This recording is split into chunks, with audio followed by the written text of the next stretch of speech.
Para orarmos, precisamos aprender, em primeiro lugar, a pedir de forma correta. Embora seja verdade que Deus sabe de tudo, não podemos ter a atitude de que não é necessário pedir, porque Ele já sabe de tudo que precisamos.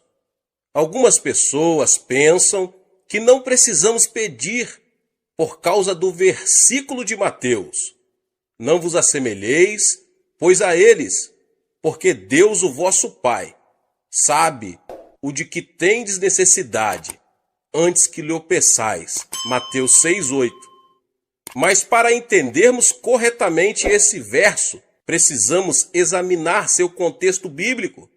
Além disso, Jesus havia dito: e orando, não useis de vãs repetições, como os gentios, porque presumem que pelo seu muito falar serão ouvidos. Mateus 6:7. Mas aqui, Jesus estava referindo-se à prática de se repetir as orações ritualisticamente. Ele não estava querendo dizer que não se pode pedir. Eu vou lhes explicar mais adiante. Pelo contrário, sua intenção era ensinar-nos a dirigir ao Pai todas as petições que procedem de nossa oração. Dirigir petições a Deus é um aspecto básico da oração. Deus é o nosso Pai, e como Pai, Ele tem prazer em dar bênçãos aos seus filhos. Um filho, dentro de sua família, tem certos direitos. Jesus Cristo, o Filho de Deus, nos assegura: naquele dia, nada me perguntareis. Em verdade vos digo, se pedirdes alguma coisa ao Pai, Ele vô-la concederá em meu nome. Até agora nada tendes pedido em meu nome. Pedi e recebereis, para que a vossa alegria seja completa. João 16, 23 e 24. E no versículo 27, ele mostra por que isso acontece desse jeito. Porque o próprio Pai vos ama, visto que me tendes amado e tendes crido que eu vim da parte do Pai. O Pai nos ama porque cremos em seu Filho. Portanto, somos participantes da herança do Filho unigênito de Deus. Deus é muito bondoso, meus irmãos e irmãs. Ele quer dar-nos todas as boas coisas, desde que lá peçamos. Ora, se vós, que sois maus, sabem dar boas dádivas aos vossos filhos, quanto mais vosso Pai que estás nos céus dará boas coisas ao que lhe pedirem. Cristo veio a este mundo para proporcionar redenção e restauração ao homem caído. Quando Cristo estava preso na cruz, Deus estava cumprindo as condições necessárias para que a humanidade pudesse voltar a ter comunhão completa com Ele. Paulo disse o seguinte, a saber, que Deus estava em Cristo, reconciliando consigo mesmo o mundo, não imputando aos homens as suas transgressões, e nos confiou a palavra da reconciliação.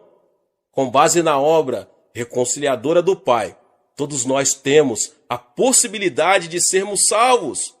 Mas a salvação tem que ser pregada até os confins da terra, oferecendo a todos os homens a oportunidade de aceitarem ou rejeitarem o Evangelho, a boa nova de que o preço já foi pago e que todos os homens podem ter acesso direto a Deus. Mas para receber essa grande bênção da salvação, os homens terão que pedi-la. Pelo arrependimento, eles devem pedir a Cristo que lhes perdoem os pecados. Devem pedir a Cristo que entre em seu coração. Embora o dom da salvação esteja à disposição de todos, só podemos apropriarmos dele pedindo. E não é somente a regeneração que obtemos pela petição. Também a plenitude do Espírito Santo está à nossa disposição, bastando simplesmente que peçamos. Quanto mais o Pai Celestial dará o Espírito Santo àqueles que lhe pedirem, Lucas 11:13. Mas não só o dom da salvação, mas também a plenitude do Espírito Santo e todas as demais bênçãos estão à nossa disposição e podemos obtê-las pela petição em oração. Tiago afirma que Deus não negará a sabedoria a ninguém, mas a dará liberalmente, desde que a peçamos com fé. Podemos obter os dons do Espírito Santo, bastando para isto que os peçamos. Cura, libertação, prosperidade e bênçãos são coisas que todos podemos pedir a Deus. Temos o direito também de orar a Deus por um avivamento. Pedir ao Senhor chuva no tempo das chuvas serôdias, ao Senhor, que faz as nuvens de chuva, dá aos homens aguaceiro. Zacarias 10:1. A bênção de Deus pode ser nossa, basta que a peçamos. Podemos receber as bênçãos de Deus, que em Zacarias são tipificadas como chuvas, porque Deus ordenou que as peçamos. Está bem claro que Deus está desejoso de abençoar seus filhos. Contudo, temos que fazer a nossa parte, que é pedir de forma correta. Agora, meus irmãos e irmãs, como funciona essa questão de pedir? Como podemos obter a resposta de nossas petições? Há, contudo, 4 passos. O primeiro passo, temos que pedir com fé.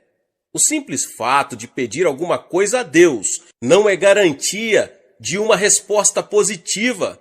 E tudo quanto pedirdes em oração, crendo, recebereis. Mateus 21:22. O segundo passo, temos que manter um relacionamento com Cristo.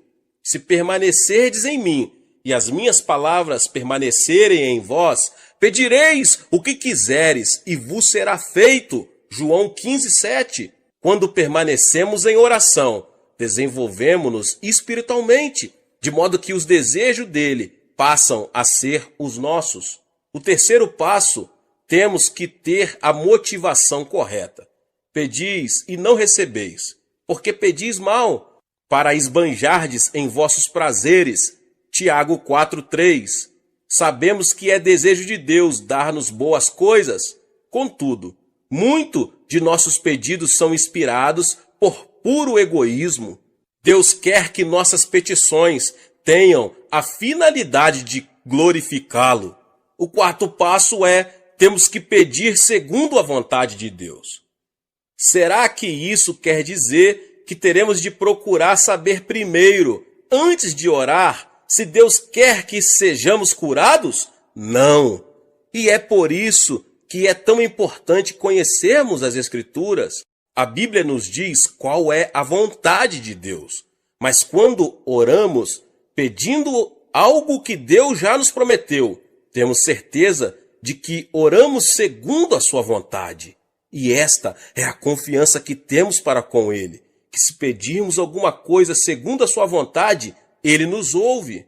E se sabemos que Ele nos ouve quanto ao que lhe pedimos, estamos certos de que obtemos os pedidos que lhe temos feito.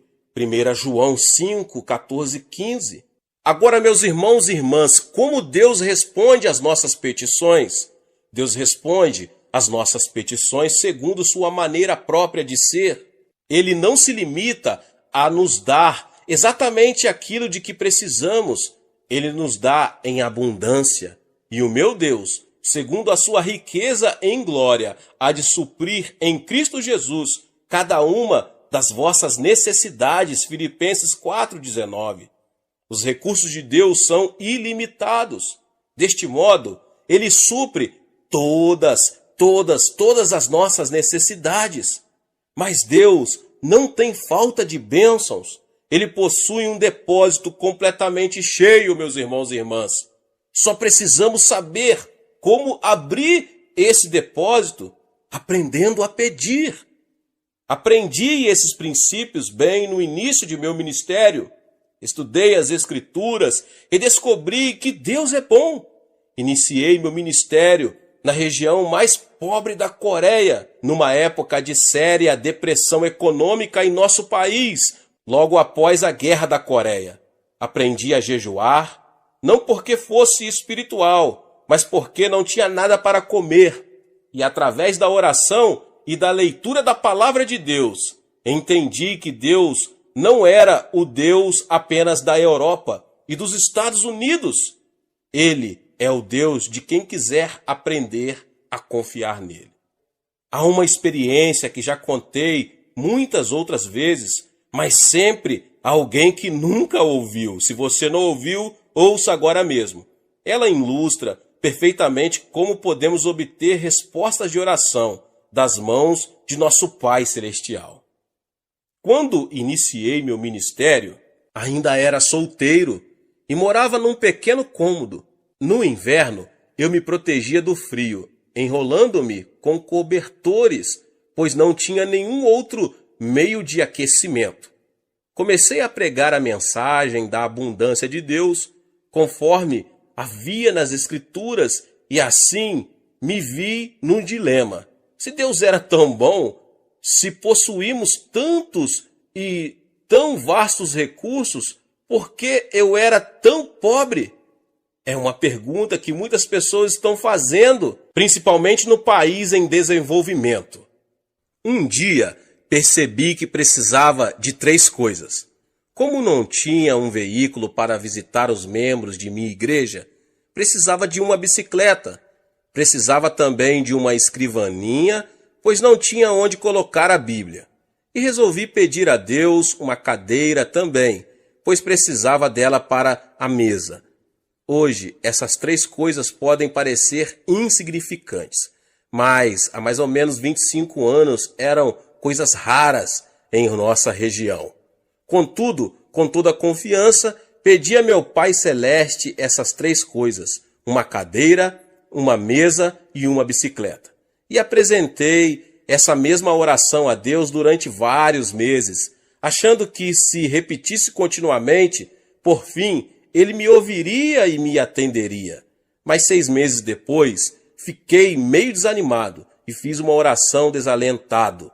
Senhor, sei que o tempo não significa nada para ti, e eu preciso muito dessas coisas agora. Talvez o Senhor esteja pensando em demorar mais para atender a minha petição, mas se demorar muito, eu morro e não preciso mais delas. Então, ouvi uma voz suave e tranquila me falando no íntimo. Filho, escutei sua petição desde a primeira vez em que fez, há 6 meses. Então por que não me atendeu? Indaguei. Você me pediu uma bicicleta, não foi? Continuou Deus. Mas existem muitos tipos de bicicletas. Qual delas você quer? Existem também muitos tipos de mesa, feitas de diversos tipos de madeira. Que tipo de mesa você quer? Existem também diversos tipos e modelos de cadeira. Qual tipo de cadeira você quer? E essas palavras que ele me falou naquela noite revolucionaram minha vida. Então resolvi pedir a Deus objetos específicos. Uma bicicleta da fabricação americana, que naquela época havia 3 tipos de bicicleta, mas a americana era a de melhor qualidade. Pedi uma escrivaninha de mogno das Filipinas e, por último, pedi uma cadeira. Mas não era uma cadeira qualquer. Queria uma cadeira com rodinhas nos pés, para que pudéssemos girá-la à vontade, como um daqueles grandes empresários.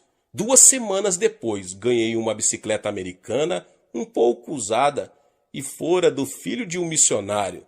Depois ganhei a escrivaninha de mogno das Filipinas e a cadeira para fazer jogo com ela. É claro que era uma cadeira giratória. A parte mais interessante dessa experiência ocorreu antes de eu receber estas coisas.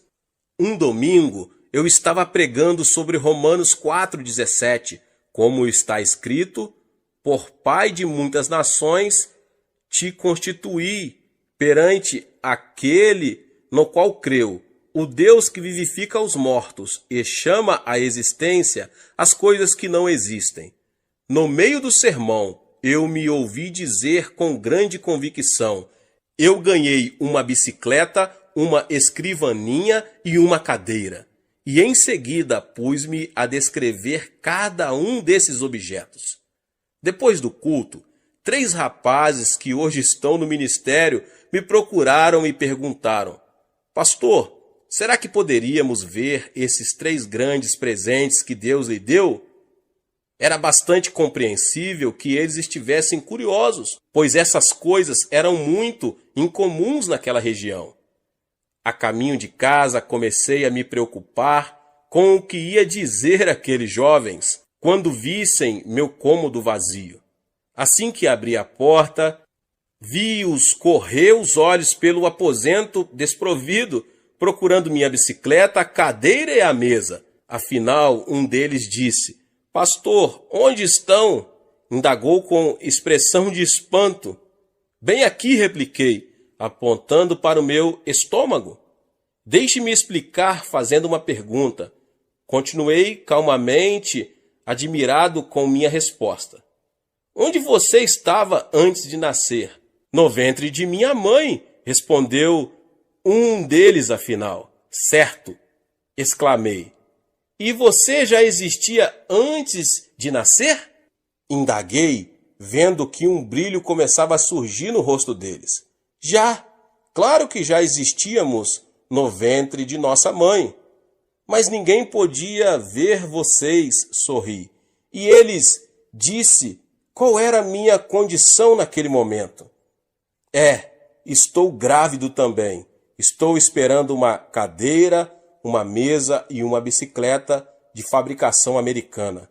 Concluí todo orgulhoso, vendo a expressão de surpresa que havia no semblante deles, transformando-se em riso. Ora, pastor, então o senhor está grávido, disseram rindo. Tentei pedir silêncio a eles e que não contassem nada para ninguém. Mas uma notícia como essa, um homem grávido, era difícil de manter em segredo. Então se espalhou pelo bairro a notícia de que o pastor da igreja local estava grávido. E quando eu passava, as mulheres olhavam para mim e riam. As criancinhas vinham colocar a mão em meu estômago para ver se sentiam ali a bicicleta. Mas depois, quando Deus me deu esses objetos, então foi minha vez de rir. E desse modo, Deus me ensinou a fazer orações específicas. É assim que se ora em fé. Não faça petições com generalidades, certifique-se bem do que você precisa e escreva. Depois, ao orar, apresente a Deus aquilo que você deseja com detalhes. Isso feito, passe a dizer que já o recebeu. Talvez não queira dizer em público, mas comece a dar graças a Deus e a confessar que já recebeu a resposta. Lembre-se de que se pedirmos com fé, Deus nos dará o que pedimos. É muito interessante que Deus tenha ensinado isto para um pastor de um pequeno país. Parece que geralmente só os pastores de países do Ocidente falam sobre a abundância das bênçãos de Deus ao atender suas necessidades. Mas eu posso testemunhar de que Ele pode fazer o mesmo por qualquer homem ou mulher que lhe o pedir segundo a sua santa palavra. Muitas vezes deixamos que as condições sociais ou econômicas em que vivemos venham a ditar o nível de nossa fé.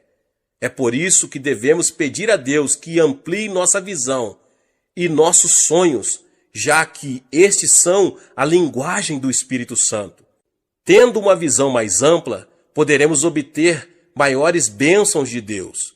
Certa vez, Winston Churchill disse que os grandes homens procedem de grandes países, vivem em épocas de grandes realizações e desempenham grandes tarefas. Em geral, é assim que acontece.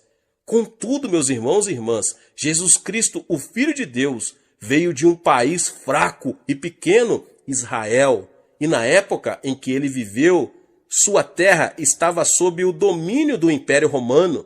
Embora ele tenha realizado a maior de todas as tarefas, certamente não viveu numa época de grandes realizações para o povo de Israel.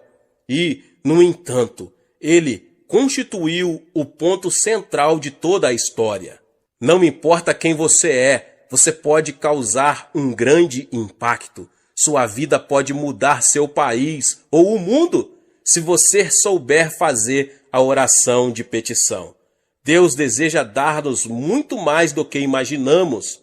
Peça a Deus o dom que lhe possibilitará ter o maior impacto na situação em que você se encontra. Não se contente com uma situação comum. Sou de uma família pobre e de um país pobre e vivia em circunstâncias adversas. Apesar disso, nunca tive de abrir caminho à força para chegar diante dos grandes deste mundo. O dom da graça que Deus me concedeu tem me colocado diante de reis, rainhas, presidentes e de muitos mais notáveis líderes mundiais.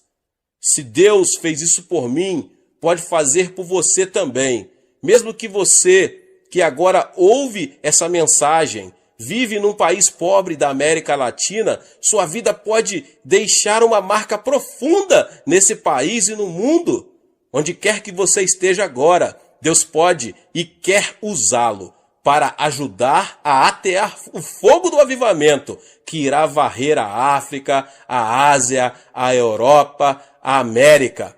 Peça e você receberá, mas peça com fé, em o nome de Jesus. Deus disse a Moisés o seguinte: de lá buscarás ao Senhor teu Deus, e o acharás, quando o buscares de todo o teu coração e de toda a tua alma. Deuteronômio 4:29. O homem foi criado com o impulso de buscar comunhão com Deus. Existe nele um vazio que não pode ser preenchido com nada, a não ser uma genuína comunhão com Deus.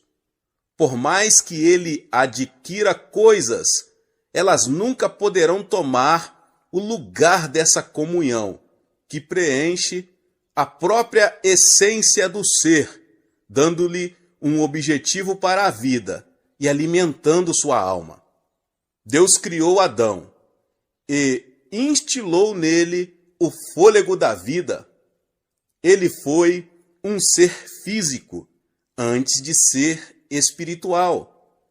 Esta dimensão espiritual lhe deu a capacidade de manter comunhão e intercâmbio com Deus no meio do jardim, na virada do dia.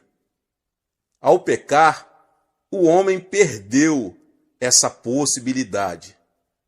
Mas Deus ainda desejava manter comunhão com ele, e então tomou a iniciativa em Abrão.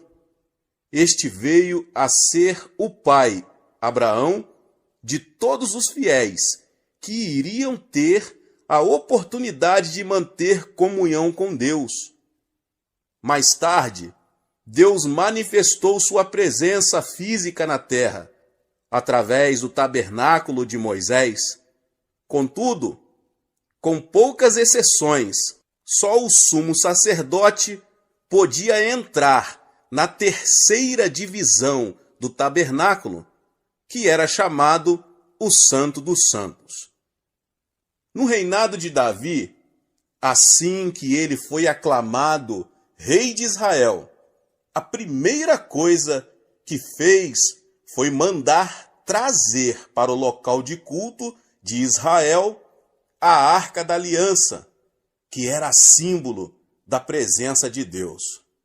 Entretanto, ao invés de recolocá-la ao tabernáculo, ele deveria, por ordem de Deus, erigir uma casa própria em Sião, onde Davi morava. Pois o Senhor escolheu a Sião, preferiu-a por sua morada. Salmos 132:13. Em Sião, Deus teria um contato direto com Israel e manteria comunhão com seu povo. Todavia, a adoração que o povo prestava a Deus voltou a assumir um estilo ritualístico. E Deus, mais uma vez, tomou a iniciativa de restaurar a comunhão com o homem, vindo ao mundo na pessoa de Jesus Cristo. Hoje, na era da igreja, Deus nos deu o Espírito Santo, para que pudéssemos manter comunhão com o Pai e o Filho. Jesus disse: Ele me glorificará, porque há de receber do que é meu e vô-lo-á de anunciar. Tudo quanto o Pai tem é meu, por isso é que vos disse que há de receber do que é meu e vô-lo-á de anunciar. João 16, 14 e 15. E depois ele diz mais: aquele que tem os meus mandamentos e os guarda, esse é o que me ama, e aquele que me ama será amado por meu Pai, e eu também o amarei e me manifestarei a ele. João 14, 21. E no versículo 23 ele diz: se alguém me ama, guardará a minha palavra, e o meu Pai o amará, e viremos para ele e faremos nele morada. A oração como petição é muito importante para obtermos as coisas de que precisamos. Mas orar não é apenas pedir, é mais que isso. Jesus disse: buscais e achareis. Deus não é um mero depósito de bens, de onde retiramos tudo o que precisamos, por mais nobre que seja a nossa motivação. Ele é um ser vivo que deseja manter comunhão conosco. Mas vem a hora, e já chegou, em que os verdadeiros adoradores adorarão o Pai em espírito e em verdade, porque são estes que o Pai procura para seus adoradores. João 4, 23. Portanto, o outro nível de oração, que vem depois da oração de petição, é buscar. Isso não implica supressão da petição. O maior não suprime o menor, mas o menor está sempre incluído no maior. O apóstolo Paulo levou uma vida de oração e comunhão com Cristo. Ele dá o seguinte testemunho à igreja de Filipos: mas o que para mim era lucro, isto considerei perda por causa de Cristo. Sim, deveras considero tudo como perda, por causa da sublimidade do conhecimento de Cristo Jesus, meu Senhor, por amor do qual perdi todas as coisas e as considero como refúgio para ganhar a Cristo. Filipenses 3, 7 e 8. Como é que Paulo pôde ganhar a Cristo? Sabemos que a salvação é um dom de Deus, pela graça, mediante a fé. O que Paulo está dizendo neste texto não é que faz isso para ganhar a salvação, mas ele se refere a uma profunda comunhão com Cristo. Esse nível de comunhão não se consegue por acaso. Tem que ser buscado e, por isso, exige esforço da nossa parte. O que Paulo recebeu com esse tipo de oração? Ele responde a essa pergunta no verso 10. Para o conhecer e o poder da sua ressurreição e a comunhão dos seus sofrimentos, conformando-me com ele na sua morte. E depois prossigo para o alvo, para o prêmio da soberana vocação de Deus em Cristo Jesus. E no versículo 15, ele apresenta um desafio a todos nós. Todos, pois, que somos perfeitos, tenhamos este sentimento. Neste último versículo, o apóstolo revela que o sinal de que uma pessoa atingiu maturidade espiritual é o desejo de chegar a um nível espiritual no qual tenha uma comunhão íntima com Cristo. Deus é amor. O amor precisa ser extravasado através da comunhão. Assim sendo, a própria natureza de Deus exige uma coisa que nós temos o privilégio de dar a Ele: comunhão. Eu não preciso de um despertador para me acordar todos os dias, pouco antes das 5 da manhã. Apenas escuto uma batida à porta do meu coração, e isso automaticamente me desperta. Aí eu ouço o Senhor dizer: Xô, está na nossa hora, quero ter comunhão com você. Mas esse permanente relacionamento com Cristo não começou por uma simples resposta a uma petição. O que buscamos? Temos que buscar o Senhor, pois nele estão todas as bênçãos mais preciosas, em quem todos os tesouros da sabedoria e do conhecimento estão ocultos. Colossenses 2:3. Em Colossenses, Paulo apresenta a igreja como um campo riquíssimo. Nesse campo está escondido um grande tesouro. Mas não se trata de um tesouro material, e sim espiritual, sabedoria e conhecimento. Quando um recém-convertido ora, normalmente recorre ao trono de Deus em momentos de grandes dificuldades.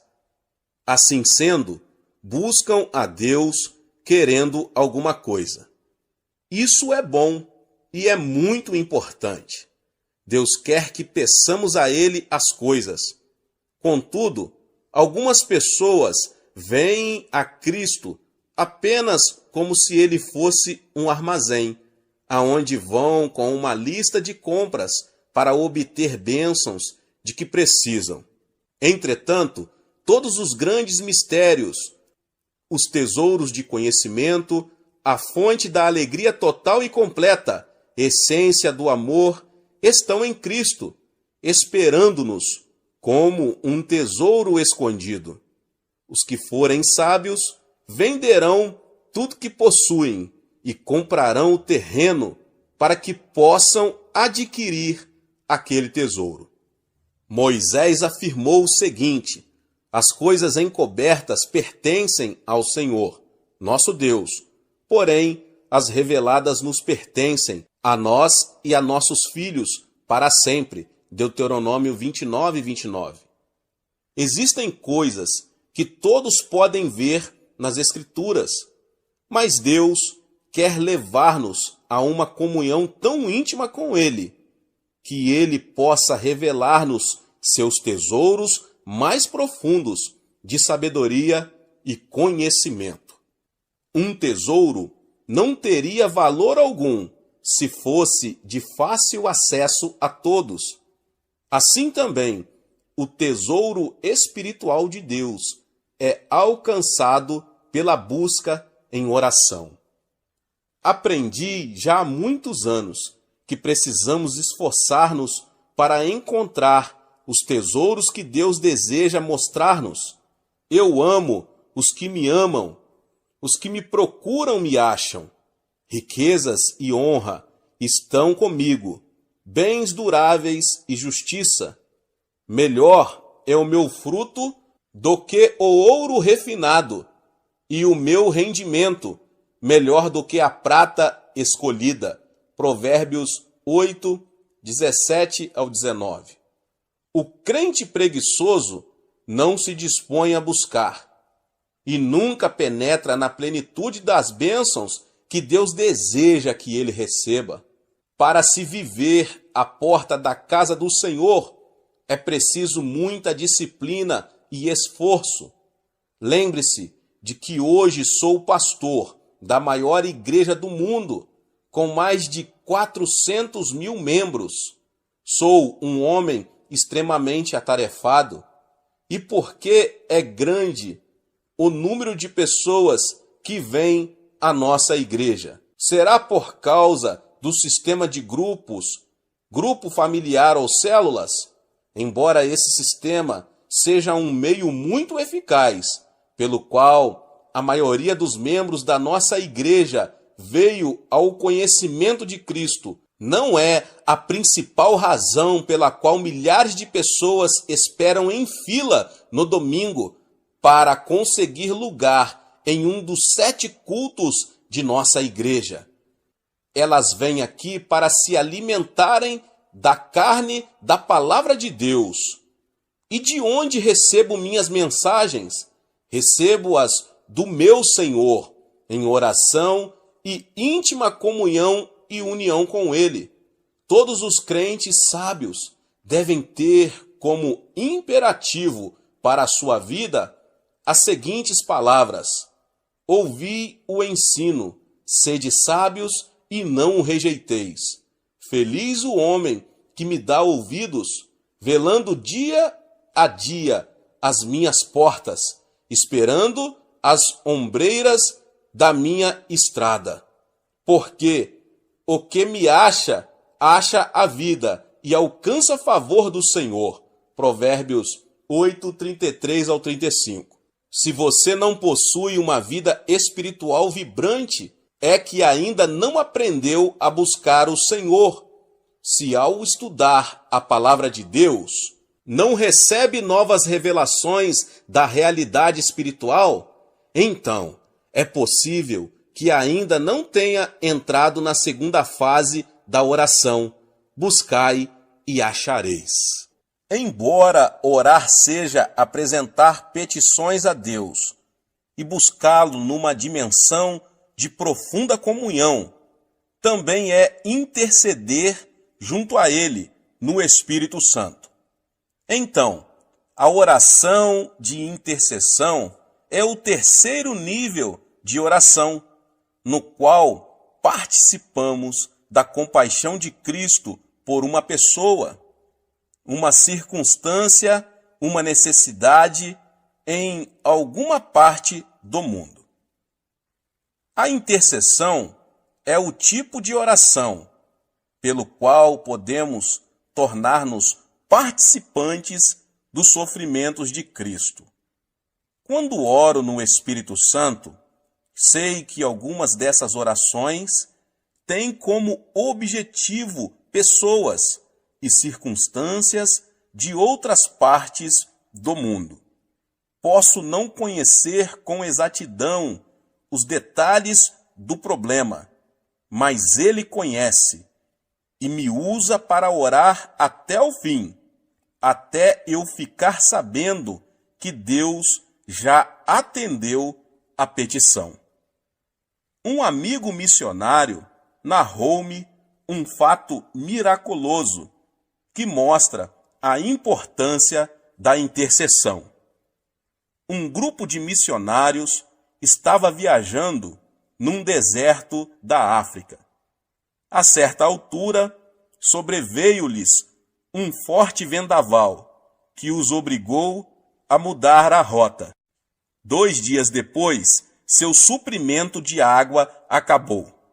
Ficaram a vaguear pelo deserto, sofrendo desidratação. De repente, deram com um poço de água e foram salvos. Mais tarde, voltando a esse lugar onde tinham sido salvos, constataram que o poço não existia. Na ocasião em que estavam passando por aquela necessidade, alguém estivera intercedendo em oração e Deus fizera um milagre. Em 1965, conheci uma senhora que me relatou sua experiência de intercessão em favor de nossa igreja. Após fundar minha primeira igreja, que ficava numa localidade afastada de Seul, comecei um trabalho pioneiro para a organização de uma igreja no centro da capital. 20 anos antes de eu começar essa igreja em Seul, aquela senhora tinha tido 3 visões dela. Após cada uma das visões, ela intercedeu por nós no Espírito. Na ocasião em que ela orava, 1944, o país ainda estava debaixo da ocupação japonesa e não havia ainda qualquer plano acerca da igreja. Mas o Espírito Santo sabia que essa igreja, que se chamava de Igreja de Sudaemon, por causa do local onde se situava, iria tornar-se a igreja central do Evangelho pleno. Deus usou aquela senhora fiel numa oração de intercessão para levar o Espírito Santo a pairar sobre essa área muitos anos antes que a visão viesse a se concretizar.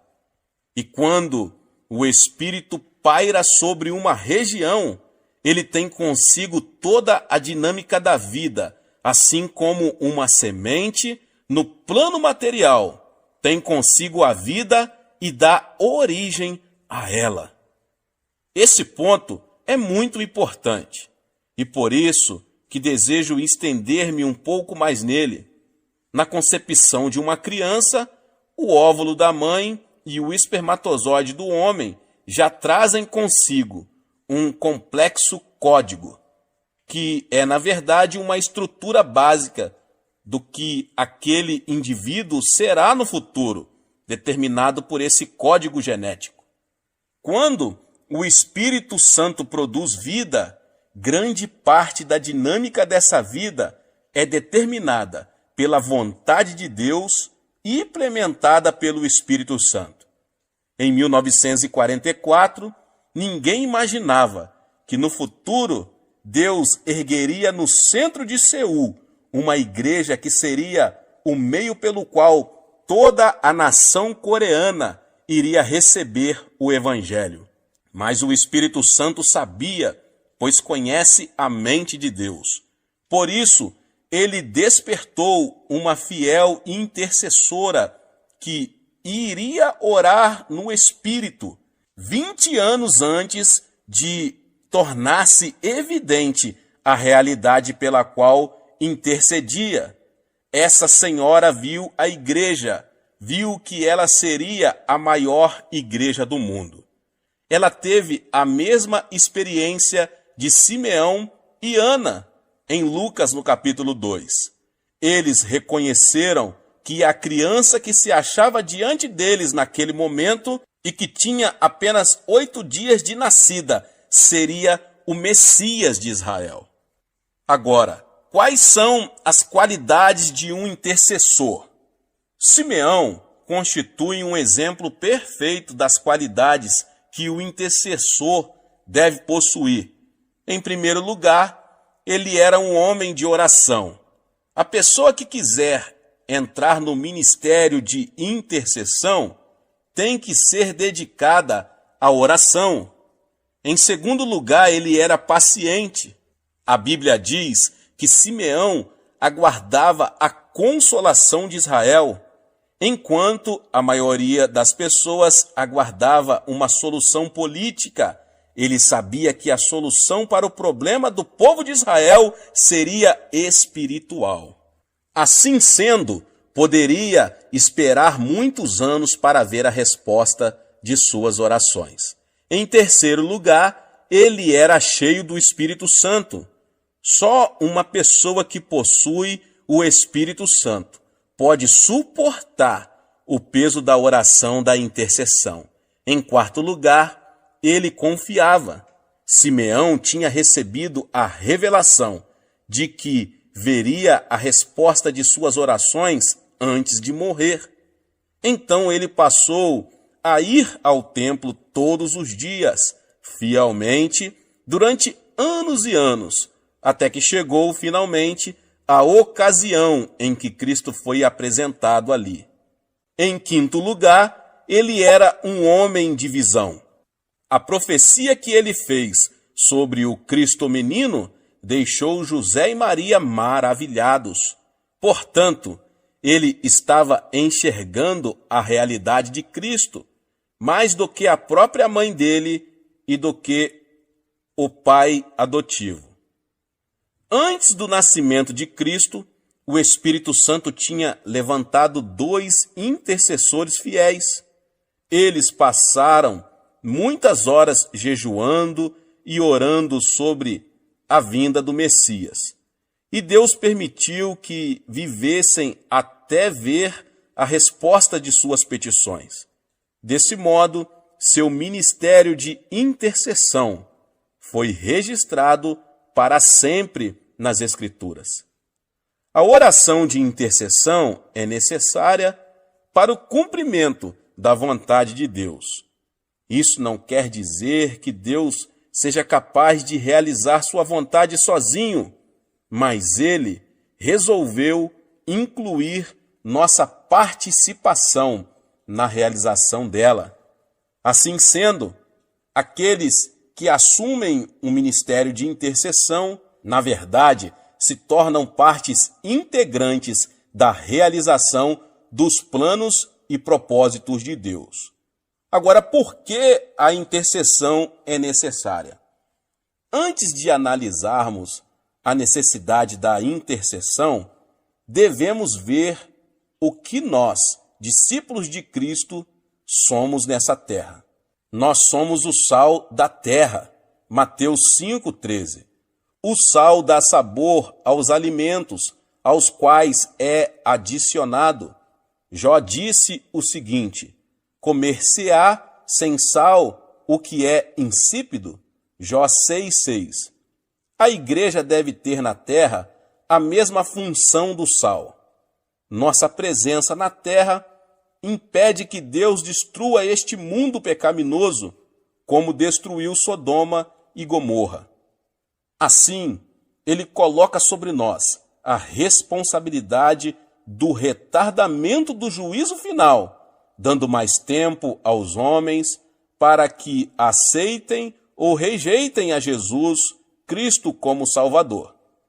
Da mesma forma, somos embaixadores de Cristo. Assim, somos enviados como representantes oficiais de nosso governo, o Reino de Deus, para apresentar seus interesses em um país estrangeiro. Quando 2 governos estão em guerra, a primeira coisa que fazem é retirar seus embaixadores. Portanto, o fato de permanecermos nesta terra significa que Deus ainda está suportando o pecado do mundo e ainda há tempo para se pregar o Evangelho. Mas o sal também restringe o processo da deterioração. Antes de existirem geladeiras, as pessoas que viajavam também tinham que cobrir de sal a carne que levavam, para que ela não se estragasse. O espírito do anticristo já está em operação na terra desde o 1º século. João escreveu o seguinte: e todo espírito que não confessa a Jesus não procede de Deus.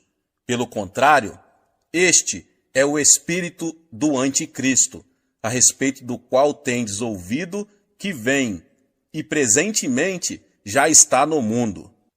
Filhinhos, vós sois de Deus e tendes vencido os falsos profetas, porque maior é aquele que está em vós do que aquele que está no mundo.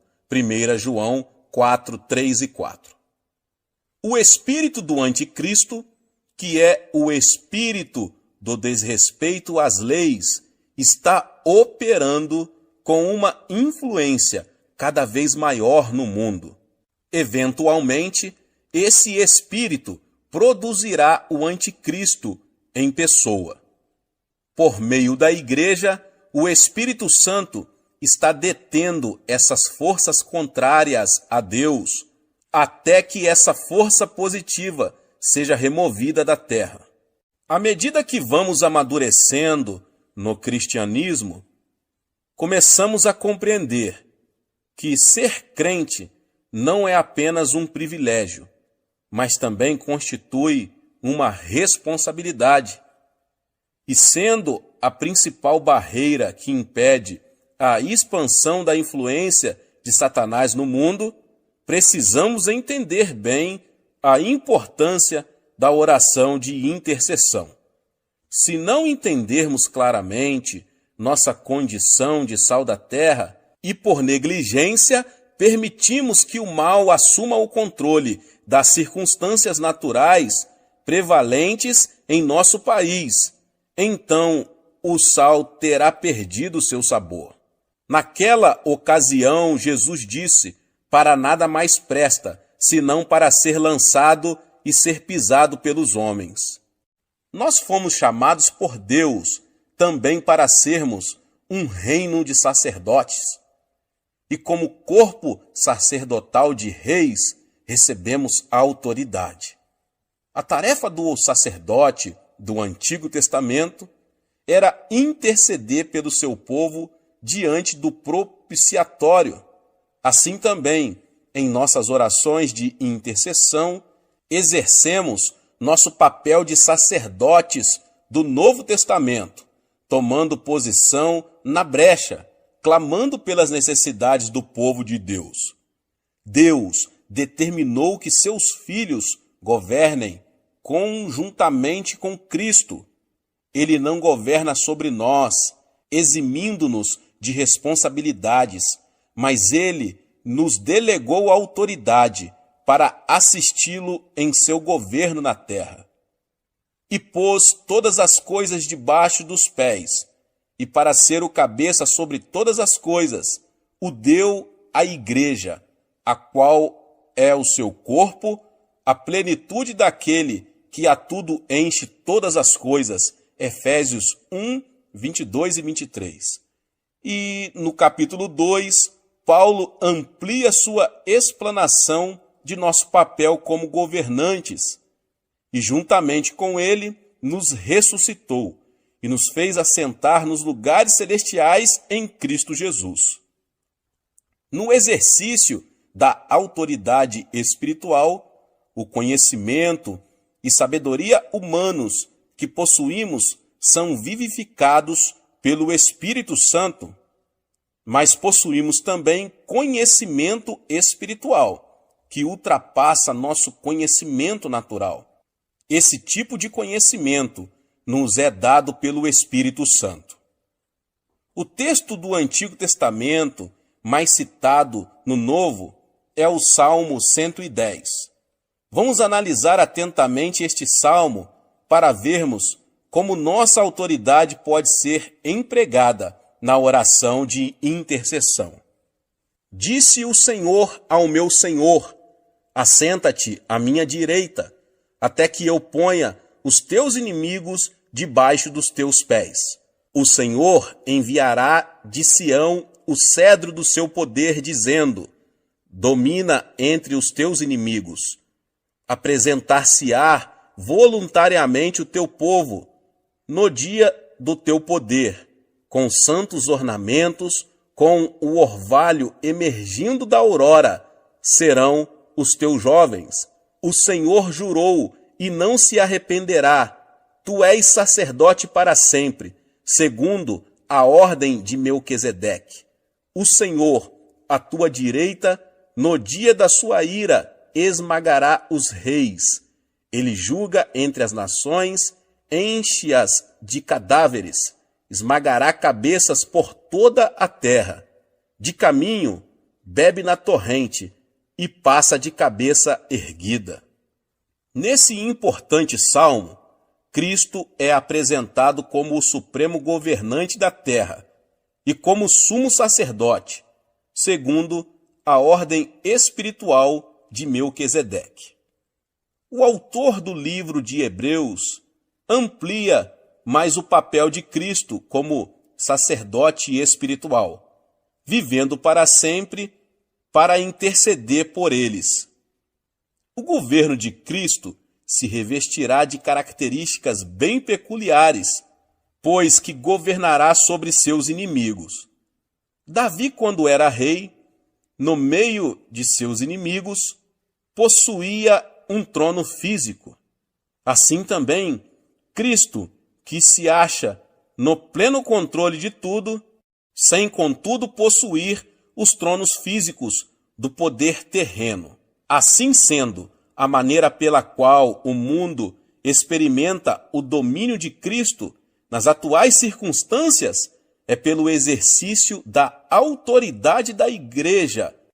Agora que já entendemos nossa posição espiritual neste mundo, como sal da terra, sacerdotes reais e coparticipantes do governo de Cristo, vejamos como funciona a intercessão e por que ela é necessária. Como vimos na oração que Daniel fez, Satanás faz oposição à vontade de Deus, não somente naquilo que diz respeito à igreja, mas em tudo que se relaciona com o mundo. Tendo recebido autoridade sobre esta era, Satanás é chamado de o Deus deste século. Ele dirige todo o seu poder contra o povo de Deus, que, como já vimos, é chamado a exercitar a autoridade de Cristo. Sabendo que a igreja é o principal obstáculo às suas pretensões na terra, Satanás se esforça para nos devorar como um leão que ruge. Entretanto, o evangelho tem que ser pregado e as nações têm que chegar ao conhecimento de Cristo. Vemos aí dois interesses conflitantes. E como vemos pelo estudo da história, quando há conflito de interesse entre as nações, surgem as guerras. Pela intercessão, o crente passa a exercer sua função sacerdotal, pela qual ele oferece uma base terrena a Deus, para que promova seus interesses. Esta era tornou-se um campo de batalha entre duas forças oponentes, mas Deus possui um grupo seu em terra estrangeira que pode fazer com que a influência da eternidade penetre nesta era. Dessa forma, este mundo natural pode ser conquistado e passa a estar sob o domínio do reino de Deus. Quando Israel estava guerreando contra seus inimigos, Moisés levantou as mãos, mas na hora em que ele abaixava as mãos, Israel era derrotado. Isso é um símbolo claro da prática da intercessão. Existe um preço na intercessão. Antes de compreendermos o preço da oração intercessória, precisamos entender o sofrimento atual de Cristo. Quando Saulo estava viajando para Damasco, ele viu uma luz fortíssima. Enquanto seus companheiros de viagem ouviam um trovão, ele ouviu claramente uma voz do céu que indagava: Saulo, Saulo, por que me persegues? E a resposta dele foi: Quem és, Senhor? E Cristo respondeu: Eu sou Jesus, a quem tu persegues. Saulo, que mais tarde passou a ser chamado Paulo, nunca pensara que estivera perseguindo a Jesus Cristo. Perseguia apenas a igreja. Contudo, o Senhor não lhe perguntou por que estava perseguindo o seu povo.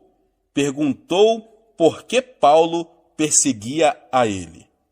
Nós somos o corpo de Cristo. Tudo que nós, que somos membros dele, sentimos, ele sendo a cabeça, sente também. As dores que nós sentimos, na realidade, não são percebidas na superfície do corpo, no local afetado, mas no cérebro que fica em nossa cabeça. O cérebro projeta a dor para a parte do corpo que está afetada, para que seja tomada a providência necessária. Assim acontece também com o corpo de Cristo. Ele sente tudo o que sentimos, ele sofre o que sofremos, mas sendo a cabeça, o sofrimento dele é mais intenso. É verdade que as pessoas que podem infligir-nos maior sofrimento são as que estão mais perto de nós. Infelizmente, alguns crentes voltam para o mundo, rejeitando o precioso Senhor que os salvou. Lemos em Hebreus que, de novo, estão crucificando para si mesmos o Filho de Deus e expondo-no à ignomínia. Hebreus 6,6. Portanto, cada vez que um crente se volta para o mundo, Cristo sofre novamente o que passou na cruz. Pela oração de intercessão, o crente participa dos sofrimentos de Cristo com relação a um determinado problema de seu corpo.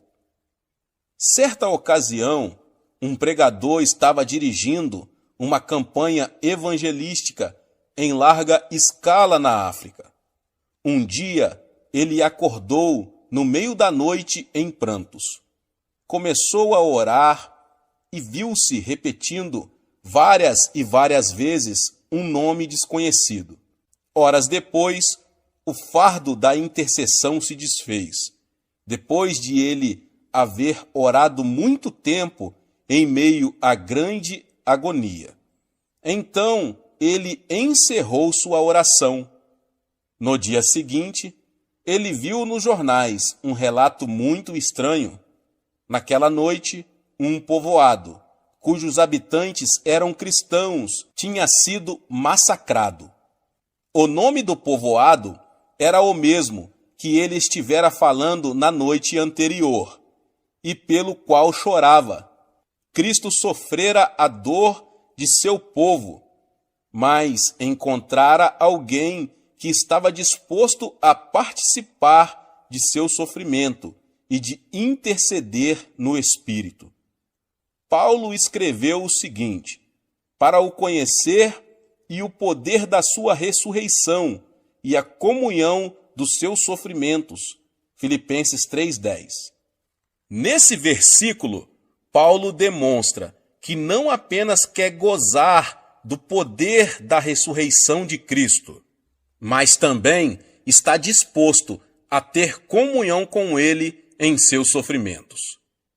Em nossa igreja, dispusemo-nos a iniciar um ministério de intercessão. Já aprendemos a exercitar a oração da petição e estamos vendo nossas necessidades serem atendidas. Praticamos também a oração devocional, de modo que gozamos de comunhão com nosso maravilhoso Senhor. Mas estamos ainda mais comprometidos com a oração de intercessão, de modo que estamos presenciando um avivamento em nossa terra e o veremos no mundo todo. Não existe nenhum outro lugar da terra onde se saiba que milhares de pessoas estão jejuando e orando continuamente, entre 3 e 10 mil pessoas. Estamos encarando seriamente a batalha que Deus nos mandou travar. Estamos utilizando com toda seriedade as armas espirituais que nos garantirão a vitória. Sabemos perfeitamente qual é o campo de batalha, o coração de todos os homens do mundo, e estamos convencidos de que partilharemos da vitória final com o Rei da Glória. Quais portas adentramos ao fazer orações de intercessão? Além da sua função comum, como meio de entrada numa casa ou prédio, a porta é usada metaforicamente como entrada para uma experiência espiritual ou para uma oportunidade. Por isso, Jesus disse: "Eu sou a porta." Ele é o meio pelo qual o homem pode chegar ao Pai. Paulo empregou essa palavra como uma entrada para uma oportunidade. Ele disse: "Ora, quando cheguei a Troade para pregar o evangelho de Cristo, uma porta se me abriu no Senhor. Não tive, contudo, tranquilidade no meu espírito." 2 Coríntios 2, 12 e 13. Escrevendo à igreja de Filadélfia, João relata esta revelação de Cristo: conheço as tuas obras, eis que tenho posto diante de ti uma porta aberta, a qual ninguém pode fechar. Apocalipse 3:8. Mas a porta não é apenas um símbolo de oportunidade para se pregar o evangelho de Jesus a uma comunidade. É também uma oportunidade para uma pessoa, como diz o Senhor: eis que estou à porta e bato. Se alguém ouvir a minha voz e abrir a porta, entrarei em sua casa e cearei com ele e ele comigo. Apocalipse 3:20. Existem portas de acesso às nações e grupos étnicos que podem ser abertas. Assim que ela se abre, essas pessoas podem receber fé e crer. Ali chegados, reunida a igreja, relataram quantas coisas fizera Deus com eles e como abrira aos gentios a porta da fé. Atos 14:27. Entrar numa dessas portas de oportunidade implica enfrentar oposição espiritual por parte dos principados e potestades que impedem que as nações recebam o evangelho e o aceitem. Porque uma porta grande e oportuna para o trabalho se me abriu, e há muitos adversários. 1 Coríntios 16:9.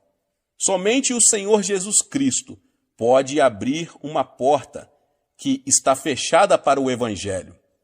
Ora, quando cheguei a Troade para pregar o evangelho de Cristo, e uma porta se me abriu no Senhor. 2 Coríntios 2:12. Como podemos conseguir que se abram as portas da fé e da oportunidade? Já vimos que é Cristo quem abre essas portas. Contudo, Deus nos tornou membros do corpo dele. Isso significa que a cabeça tomou a deliberação de atuar na terra através de seu corpo. Assim, é necessário que utilizemos as armas da oração intercessória para resistirmos às forças espirituais que estão mantendo essas portas fechadas. Logo que as orações rompem essa barreira, Cristo pode abrir a porta e toda uma cidade, nação ou raça pode ser salva. Paulo confirma isso quando diz: suplicai ao mesmo tempo também por nós, para que Deus nos abra a porta à palavra, a fim de falarmos do mistério de Cristo, pelo qual também estou algemado.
Para que eu o manifeste como devo fazer.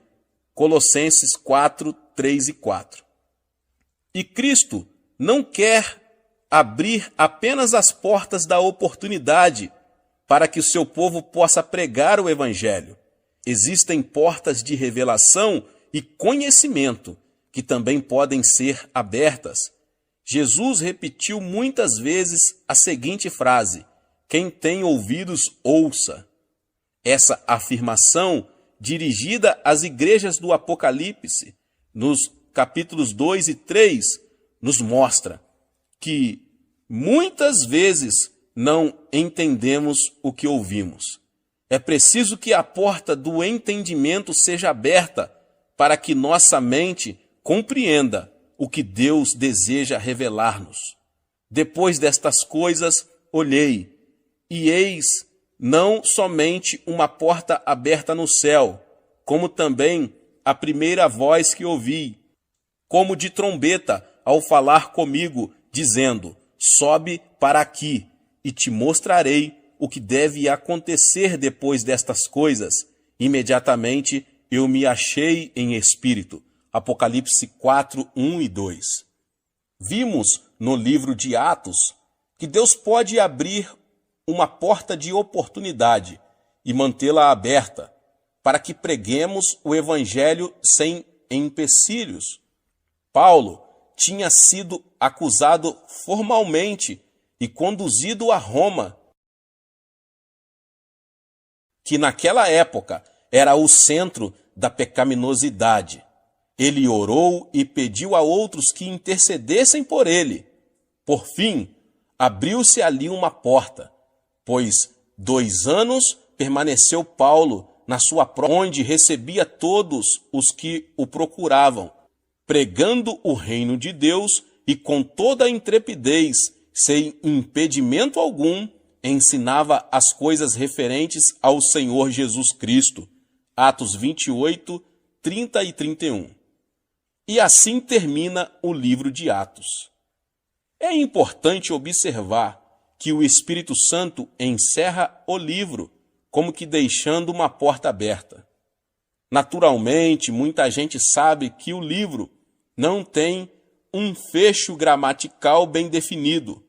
Podemos deduzir isso, já que Lucas, sendo médico, deveria ter um bom domínio do grego, que ele ainda está sendo escrito, pois a igreja ainda está realizando os atos do Espírito Santo.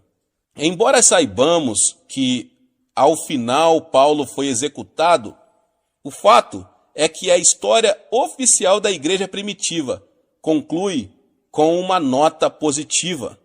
Depois que Deus abre a porta da oportunidade espiritual, ninguém pode proibir a pregação do Evangelho. Deus pode, inclusive, bloquear a oposição que emana de nossos próprios irmãos em Cristo. É uma pena que tenhamos de desperdiçar tantas energias devido à falta de unidade dentro da igreja. Em vez de o povo de Deus lutar contra vosso verdadeiro inimigo, o diabo, muitos se opõem uns aos outros. Contudo, pode haver uma porta aberta que atue de forma de bloqueio para a oposição que brota de dentro. Paulo experimentou isso em Atos 28. Então, eles disseram: nós não recebemos da Judéia nenhuma carta que te dissesse respeito. Também não veio qualquer dos irmãos que nos anunciasse ou dissesse de ti mal algum.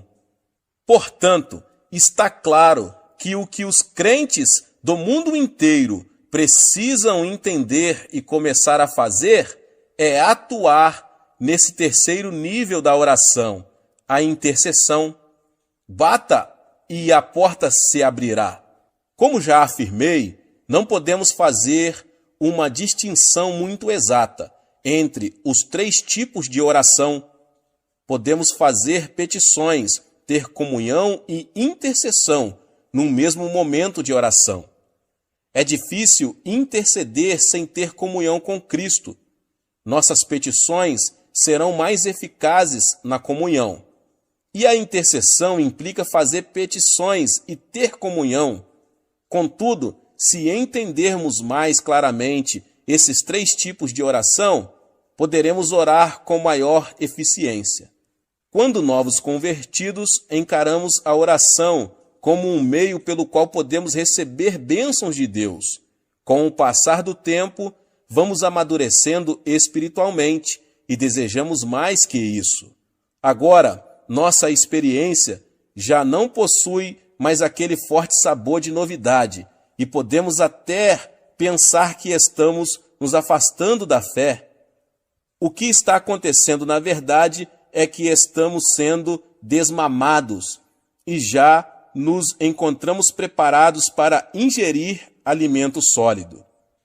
É então que precisamos passar a ter comunhão espiritual com Cristo através da obra do Espírito Santo. Assim, quem tem início o nosso relacionamento pessoal com Cristo, começamos a ter o mesmo sentimento que Ele. Não podemos mais permitir que as coisas continuem do mesmo jeito de antes. E por isso nos apresentamos voluntariamente para fazer parte do exército da oração. Davi proferiu a seguinte profecia: apresentar-se-á voluntariamente o teu povo no dia do teu poder. Muitos perguntam por que estamos gozando de um avivamento contínuo aqui na Coreia. Nós nos dispusemos voluntariamente a orar até que o evangelho seja pregado no mundo todo, e as portas irão se abrindo à medida que as forças espirituais do mal forem sendo imobilizadas em nome de Jesus. Deus abençoe a sua vida, você que ouviu essa palavra. Talvez você chegou aqui pela primeira vez e ainda não é inscrito no canal. Se inscreva no canal e ative o sininho das notificações. Todos os dias são postados vídeos abençoados aqui no canal para te abençoar. Deixe também um seu like e não esqueça de compartilhar este vídeo, esta palavra, com mais pessoas. Nos vemos nos próximos vídeos. Amém!